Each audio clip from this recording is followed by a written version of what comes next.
winds are formed and the various types of winds, the trade winds, the polar winds and the westerlies and easterlies. And also we had learnt about the monsoon winds, which are seasonal winds which bring about rain.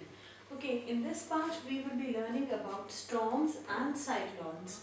So in nature, apart from the monsoon winds, sometimes such a situation arises that we have unseasonal rainfall accompanied with lots of thunder and lightning. Such a situation is called storm, and these unseasonal rain cause lots of devastation and destruction. So now we will be learning about storms or thunderstorms and cyclones. So thunderstorms, which means the storms which are accompanied with lots of thunder, the sound, and lightning. These develop basically in hot, humid and tropical places. So we in India see lots of these thunderstorms, and they are accompanied by thunder and lightning, as the name suggests, and therefore they can also be called electrical storms, because when we say lightning, it happens due to the electrical charges that are present in the clouds. Okay, so that is why we call them electrical storms. Now, for a thunderstorm to form, it requires three conditions. The first one is moisture. The second one is an unstable air mass. That means an air mass which is not very stable, which is either rising up or coming down, and it also requires a lifting force, which here we can see is the heat. Okay, so the sun heats up the surface of the earth. Okay, now when the surface of the earth is heated up, then the air which is very near to the surface of the earth, it also gets heated up. So when this hot air gets heated up, we know that hot air expands. So when it expands, it rises up and it creates a low pressure. When when the hot air rises up, it creates a low pressure because it is leaving the place where it was. So where there is no air, it creates to the formation of a low pressure area. So cold wind starts coming in and starts blowing in that area. So that's the first stage of storm. And we know always before the rain, it is always the winds which come along with the heavy winds. The fast blowing winds come in case of storms. Now this warm air is continuously rising up because it is actually very, very warm, and when it is rising up, along with it, it is happening in humid and tropical conditions. So it carries along with it lots of moisture. So when it keeps on rising up, the moisture is still in water vapor form. Now at the high altitude, this water vapor turn into water. Okay, they cool down and they turn into water droplets. Now when the water droplets are formed, water releases some amount of heat. Water has some amount of heat when it is changing its form. Like when the water is changing from water vapor, from water to water vapor, it absorbs heat. But when it is changing from water vapor to water, again droplets, it releases some heat. This heat is called the latent heat of water, and then when it releases heat, this heat makes the pressure much more, because the air expands due to this heat, and the pressure again becomes much more lower.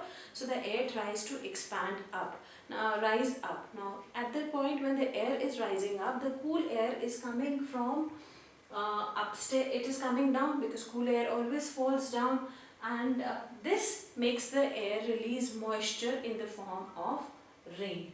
So this collision of hot air and cool air is what brings the thunder and lightning. Okay, when the hot air is rising up, the cool air is coming down, and this is happening simultaneously. So this causes lots of thunder.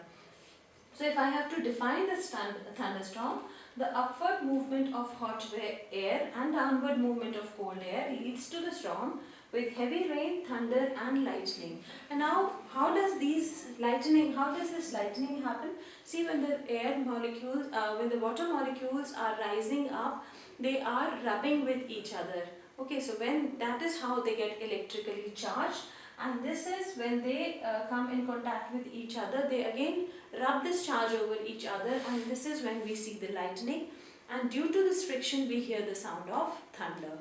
So now after this we will be learning about what are the harmful effects of thunderstorms and how to protect ourselves from the thunderstorm. So now let us discuss the hazards and effects or the effects of thunderstorm, like what it causes. The first thing it causes is loss of life or injury to many people. Okay, sometimes these people get stuck by lightning, or they are standing under a tree, or the roof gets blown away, so they get hurt, or sometimes even people are killed. So that's the biggest hazard of thunderstorm. Then because of the high wind speed, trees are uprooted, electrical poles are uprooted, billboard, the advertisement board which you see, they are uprooted, the kacha roofs fly off. So all these cause lots of damage to the property also. Now, if there is lots of rainfall accompanying with these thunderstorms, then it will bring flash floods, or sudden huge amount of water will come to the place, so much that the soil will not be able to absorb it, so it will lead to water logging. So these are the effects of thunderstorm. Now, what are the precautions that we can take during the thunderstorm?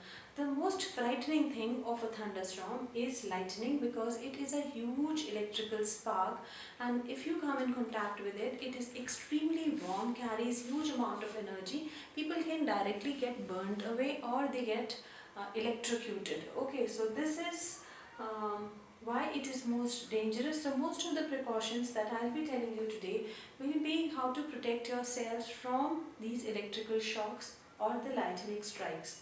So the first thing is, one should not be anywhere near a metallic structure. Okay, we all know that metals are good conductors of electricity. So in case you are in your own house, you are safe. Stay away from the windows which have the metal frames outside. Okay, so because that's a way it can attract the electrical charges, and this will come to you, because metal, as we know, is a good conductor of electricity.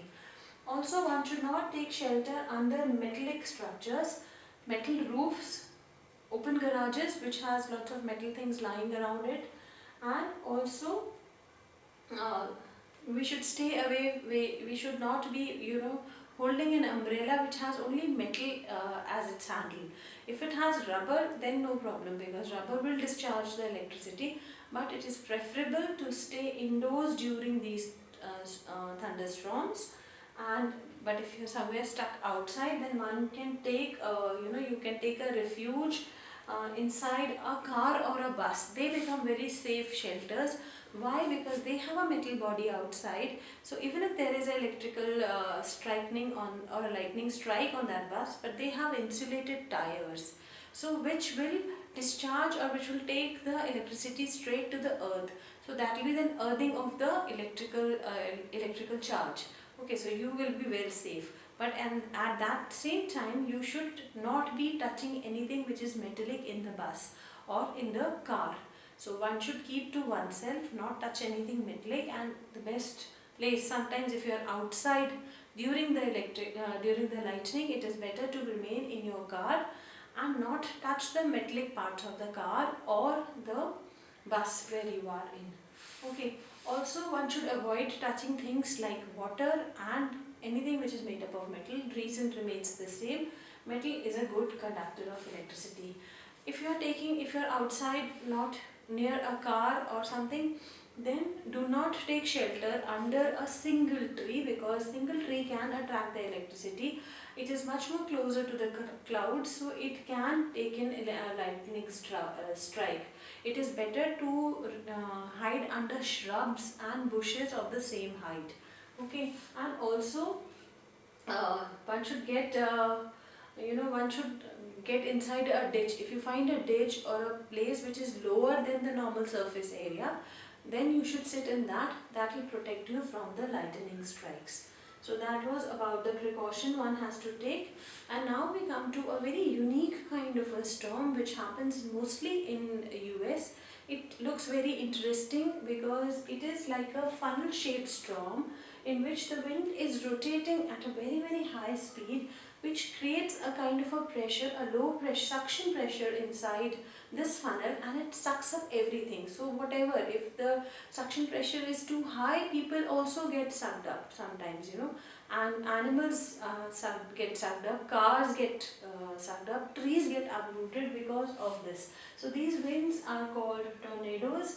They are a funnel shaped cloud of rotating wind, and you would have seen something like when you take a bucket of water, you try stirring it, you will see a funnel kind of a thing is formed, and whatever is like if you have some let's say if you've made nimbu pani and the juice, the seeds are there, they will come into the center of that, they will be sucked into the center of this funnel shape. Something similar happens in case of these tornadoes. These are again very high rotating winds, and they form a funnel kind of a thing, and they create a pressure in between, and everything is sucked up in them. Now we are thankful that they happen only in USA. India has not seen much tornadoes because the amount of people that are outside, we will have huge amount of damage if we had regular tornadoes. Now what is a precaution if you are stuck in a tornado? The first thing is, it is not like a storm that will be covering the whole area, so it covers a limited area. So it is advisable to stay away from it. Supposedly your house comes in its path and you are inside your house, then people have places where these are a very common thing.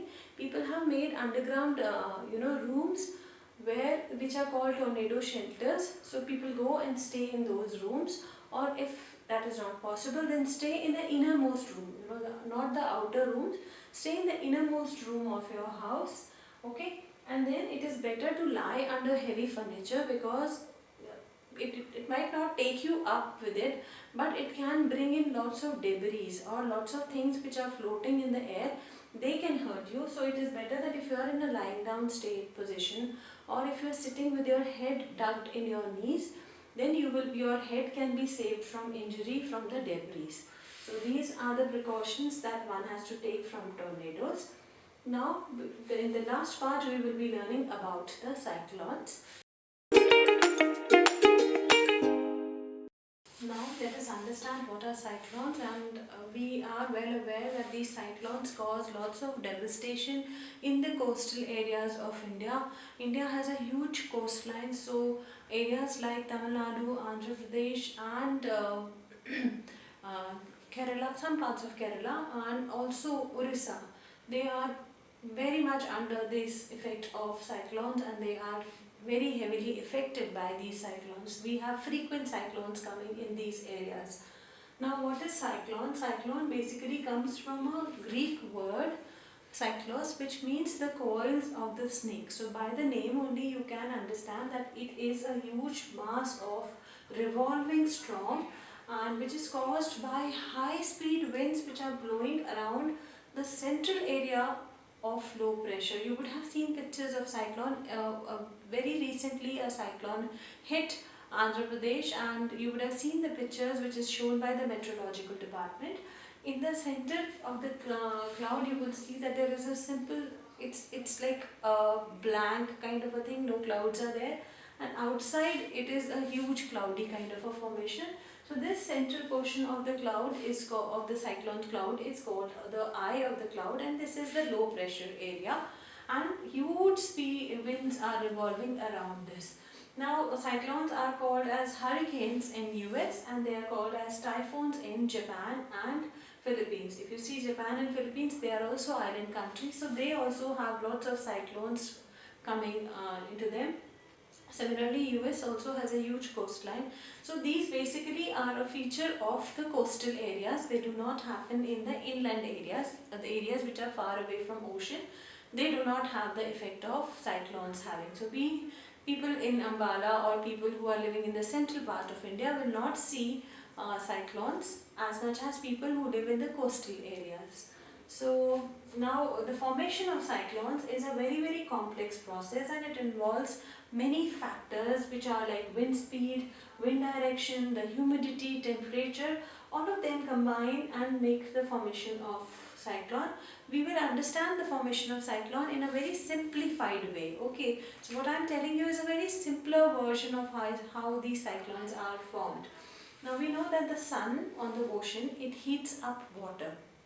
So when the water is heated up, the air which is touching the surface of the water also gets heated up, and when the air in contact comes, heat gets heated up, the hot air rises up. So when it rises up, it creates a low pressure area, and this happens on the vast area of ocean. So huge area of ocean will have this low pressure area developed.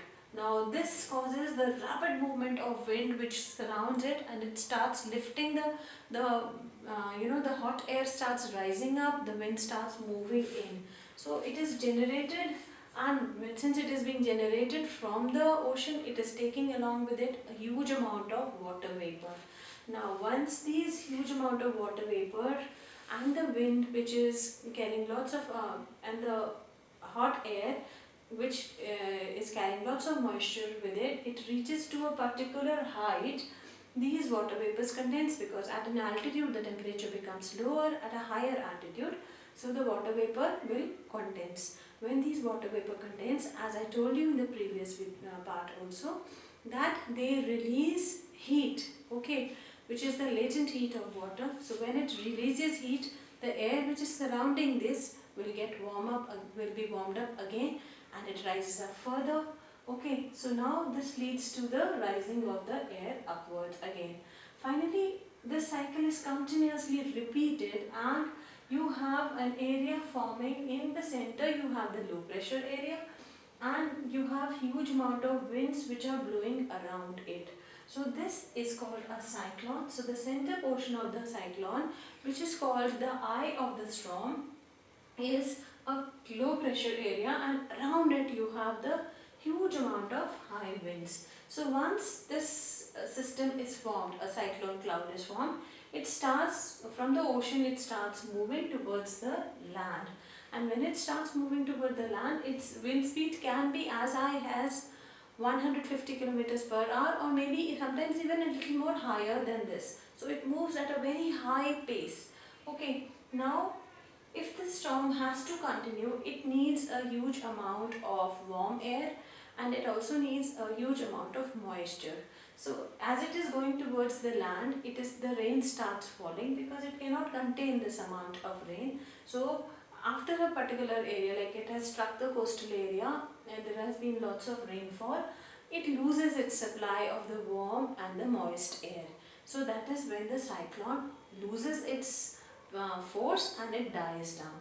So this is about the cyclones, and now we will learn the effects of the cyclone and what are the precautions and preventions that we should take from cyclones. As I told you, a huge part of India because India has a very long coastline, so many states of India are affected by these cyclones. West Bengal, Orissa, Tamil Nadu, and Andhra Pradesh in particular are affected in a very, very big way. Okay, so now we'll be learning about the hazards and the precautions that we have to take. Okay, now we come to the destruction caused by cyclone. Cyclone causes widespread damage to property. As we know, the wind speed can reach to from 150 kilometers per hour to it can reach to almost 180 kilometers per hour. So with this kind of wind speed, you have the roofs of the houses blowing up, you have the houses breaking because it is accompanied with lots of rainfall also. The poles get uprooted, the trees get uprooted, the poles fall down, and telephone towers fall down. So it causes a widespread damage to the property. Then it causes damage to the railway lines, to the roads, and it's because the floods are there, so they can drown people, they can drown their vehicles, they can drown the animals that are there. So again, a huge damage is caused. And then during floods, the water that's collected, it is basically polluted water. It is not drinking, or it's not safe for potable water. So that can cause lots of water pollution. The soil loses its fertility due to the floods. The crops that are standing are lost. So it causes huge amount of damage. It also leads to the spread of waterborne diseases like typhoid, cholera, etc. And this is something which happens almost every year in India. So there are certain things which are safety measures which the government of India has, and all the government which of the countries which have coastal areas have instituted. Now what are those safety measures? The first one is that they have developed a system of forecast and warning system. Okay, so you know you have the meteorological department which can forecast that a cyclone is building up, and probably in 3 or 4 days it is going to reach to the coastal area and it is going to hit a coastal area. So this is the forecasting. Then you start warning the people. So this is the responsibility of the government to inform the people that there is a cyclone, there is a probability of the cyclone hitting that area. Then also the government has to inform the port authorities where you have ships and boats coming in, because it will cause damage to the ships and boats also. It has to inform to the fishermen that go out in the sea, because they are at the greatest danger. Then people living in coastal areas, because the storm hits them and it is their property, it is their houses which get affected. So their lives are in trouble at that time. So the people who are living in coastal areas should also be informed. Then government has to construct shelters where these people can come and take refuge during the times of floods, during the times of cyclone, when their houses are damaged. So these people have to take refuge for some place for some time. So government has to construct certain shelters where people can take shelter during the floods. Now, what are the safety measures that people should do? People should follow government's warning. So if the government is saying do not go out in the sea because there is a probability of a storm or a cyclone, then people should follow. Then they should store, if the government gives a warning that okay, in 24 hours or in 48 hours there will be a storm which will be coming to an area, so they are supposed to store adequate amount of water, because the water then that will be coming after the cyclone has passed will not be drinkable. So they have to store in advance, only they store some amount of water. And also they have to keep certain household essentials. You should have dal and rice, food, medicines with you, and certain vegetables which can last for some time. You should have those things. You cannot go out in the market because everything will be under deluge and under water. So these things should be stored when the government gives the warning. And you should not unnecessarily move towards the sea just to see what is happening, how are the waves rising, and till where the storm has come, because sometimes you can actually see the visuals of the storm. If you are living in a coastal area, you can see that the storm is about to hit in half an hour or 2 hours or 1 hour. So one should avoid going out during these times and listen to the government's instruction. Also, one should not use, if the storm has come, the cyclone has come, then one should not use the water that is there unless it is a stored water which you have actually stored for these conditions or these days, because the other water will be contaminated, will be polluted, and it can cause diseases. Now, and also after the storm has passed, because of the water moisture that's present, one should stay away from the electrical appliances and electrical wires. Especially if the electrical appliances are wet, then one should not use and operate them. And also there is a tendency amongst people to spread rumors that there is so much of damage here and so much of water being here.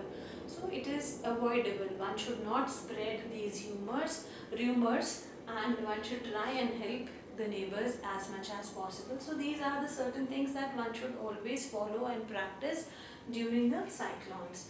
Now there is an advanced warning system regarding the cyclones. See, many countries which are the coastal countries, they have this, they know what kind of damage a cyclone can cause. So they have developed a kind of a cooperation where they inform the other country that there is a possibility of the cyclone. So these many countries cooperate to create a warning system. They have developed a warning system. They start observing. You get satellite images of the ocean. So as soon as you can see that any country which sees that there is a cyclone being building up. So it will it will read that this wind direction, the cyclone will move towards this country. So that country is informed, and all the neighboring countries are informed that the cyclone is building up. And then the meteorological department of, let's say India has been warned by Malaysia that we've seen a storm being built up in your area and it will hit you in 3 to 4 days. So then the meteorological department starts warning, okay, and this warning is done in 2 phases. The first stage is before the 48 hours of the cyclone hitting. They start, this is called the cyclone watch. So this is the time when they are observing towards which area the cyclone is going to hit, which village will be affected most by that time. So the government agencies, they get ready with ambulances and doctors and buses to move people from that area. So that's called cyclone watch, and this happens about 48 hours prior to the cyclone hitting. Then second stage is cyclone warning. So they start warning. This happens 24 hours before the cyclone hits. So they start warning the people who are living in that area who will be affected by the cyclone to collect the necessary commodities that they need to collect to store water, and if their houses are in the lower areas which is prone to floods, then they are requested to move out of their houses to much safer places or to the shelters that the government has made. Okay, and if their houses are in safe places, they are asked to save and store water, to save, keep some food with them, keep the medicines ready, and also be aware of the numbers that they can call on in case of an emergency. So this is the 2-stage of advanced warning system regarding the cyclones, which is being developed in India and also being practiced by many other countries which suffer this damage through the cyclone. So with this, we finish this chapter, wind, storm and cyclone. Thank you.